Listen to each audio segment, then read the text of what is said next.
ko naman talaga dapat Linis daw kayo ginagawa. dito ngayon, sabi ni Dean. Huwag niyo subukan tumakas. Kasi dodoble lang yung problema niyo pag tumakas kayo. Sir! Sila na! Marami naman sila dito, tapos parang scripted yung pagkakalagay ng mga kalat. Oh, kaya na nila yan, sir. Ikaw naman yung kamukha, di ikaw na lang magwalis.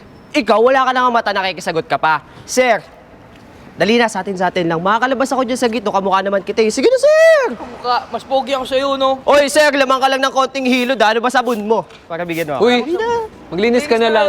Sige na. Sir, sige na, pagbigyan mo na ako. May mimit pa ako eh. Pre, hindi mo sinasabi. Dito na. Tumulong ka na dito. Parang Pre. matapos na to. Grabe naman yun. Sweet nyo naman. I ship you guys. No? Ano? Bagay sila, ano? Bagay kayo, pre, bagay. Kayo. Cute nila, ano? Kayo makialam do kayo. Ayaw nyo tignan? Talban nyo, Correct. makinis na kayo. Kapag tumagal, tatakas ako ah. Kayo na bahala dito. Sige na. Uy. Parang hindi naman tayo magkapatid yan eh. Dami, ano, sabi. Oo, yan yan.